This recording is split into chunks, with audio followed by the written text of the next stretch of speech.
So how can you mirror your iPad to the VLC? Let me show you how it works. If you're new here, most definitely subscribe so you do not miss tutorials and explanations like this one. So naturally, you need to have your VLC app downloaded on your iPad.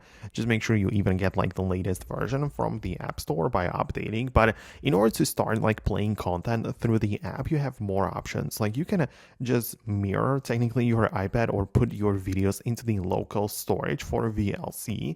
And this can be found inside of your Files app by going to the On My iPad, and there you get to see the VLC folder. And as the little text there suggests, the media that you place in here, like the audio, video, whatever, will be accessed through the VLC player. So that's how you can add content to the app, right?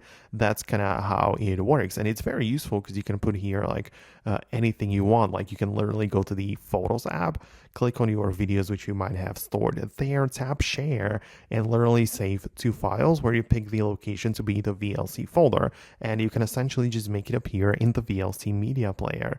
So that is a way to do it. Or you can connect like an external storage or USB stick or whatever, and as well just move it to this folder and it will be played through that app. Keep in mind, however, that for like streaming or mirroring, you can also utilize the browse section right away, and you can connect to the the different servers by utilizing the open network stream. So if you have some server which you can stream from directly, you can get there, or you have the sharing through Wi-Fi. So for example, on a different device like on a computer, you can open the VLC as well and start sharing through that like URL, right? So you will be able to go there and just import the files this way. So let me know what exactly you wanted to achieve. If you found what you needed, hit the thumbs up. If not, let me know what exactly is going on. Thanks a lot for watching, and I'll see you later in the upcoming tutorials as well.